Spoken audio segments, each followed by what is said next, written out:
Видете, ставот на пратеничката група на ВМРО-ДПМН после координацијата кој што го кажаа беше повеќе од дециден, а тоа е дека него поддржуваме овој капитулантски договор со Република Грција и ќе почитуваат волјата на граѓаните од гласањето на референдумот. Доколку така мислат од СДСМ, ништо не ги спречува веднаш да ја стават точката на гласање и да одат на гласање. Дали пратеничката група на ВМРО-ДПМН е единствена или пак имате некои други информации? Како што веќе реков, вчера имаа координација на која што после тоа го изнесоа нивниот став. Таа е компактна и децидна дека ќе почитува волјата на граѓаните, односно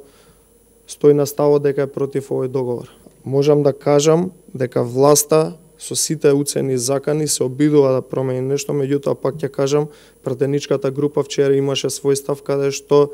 се кажа дека е компактна и единствена и децидна во својот став против овој договор. Дел од пратениците на ВМРО-ДПМН, односно од коалицијата, сепак не се изјаснија така децидно дека ќе гласат против уставните измени, особено што повикуваат исто така и на постигнување национален консензус и апелот не е само до премиерот Заев, туку и до лидерот Мицковски да седнат на заедничка маса да најдат решение. Видете, во однос на говорот на Зоран Заев во собрание, веќе генералниот секретар Игор Јанушев,